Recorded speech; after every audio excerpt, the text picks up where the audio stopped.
Madam Speaker, I believe that the Minister of Public Safety, we have a new Minister of Public Safety. He was appointed to Cabinet about 2 months ago.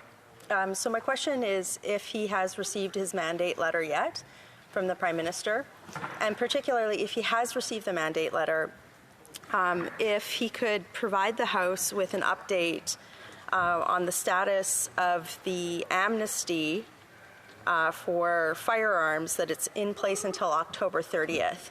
I know there are a lot of folks across the country who are impacted by this that have, and there's a lot of interest even from different advocacy groups about what is going to happen on October the 30th, if there is going to be a buyback program in place by then, if the amnesty is going to be extended.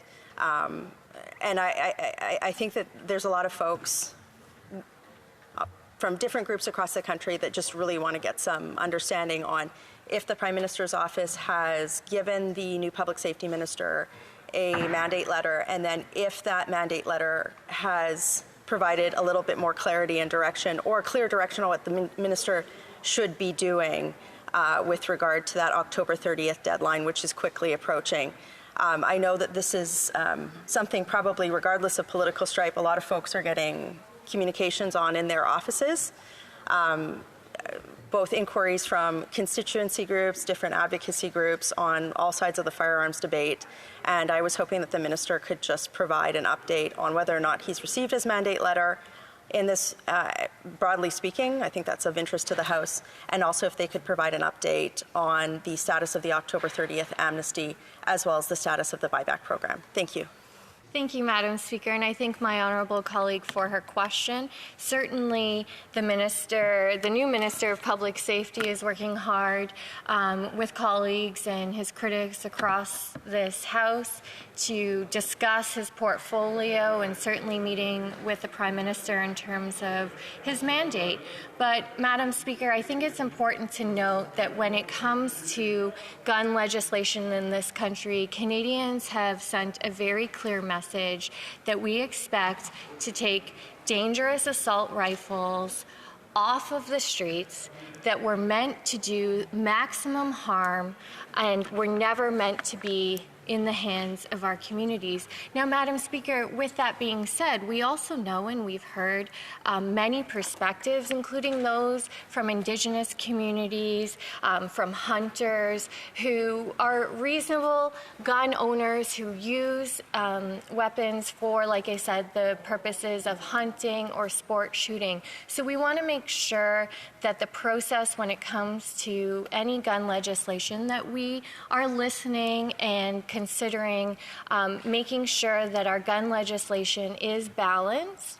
But, Madam Speaker, make no mistake, Canadians have made it very clear that dangerous assault weapons and handguns have no place in our society. In terms of the buyback program, this is something that the government is working on.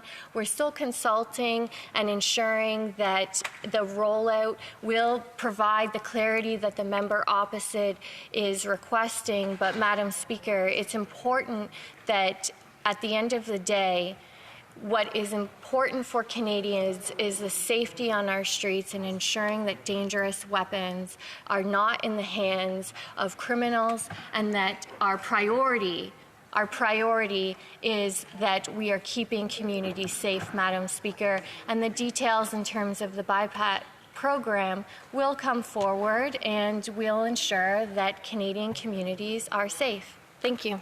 Admittedly, it's a little concerning to hear that the government is still consulting and working on the buyback program, given and doesn't have clear direction for the House, given that we're about 30 days out from the amnesty expiring. So even talking about firearms coming off the street or whatever, we can have a whole policy discussion about firearms ownership in Canada, but at the end of the day, this is really about timing. So we're now at 30 days away. We have not heard from the government on if the amnesty will be extended.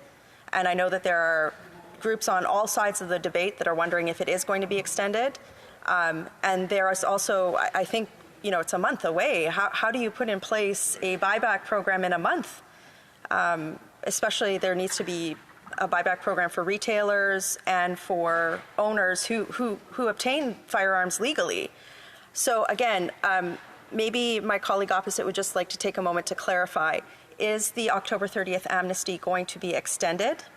And is the buyback program going to be implemented before October the 30th? No surprise to me that the Conservatives don't understand why consultation and having these conversations is actually important, why working with other orders of government, why working with stakeholders is actually crucial to implementing policy that is effective. So, Madam Speaker, I don't share the pessimism that the member opposite has when it comes to consultations to ensure that our policies, like I said, are effective, and the impact that we want to have in this country with this program is to create safer communities and getting dangerous assault rifles off our streets.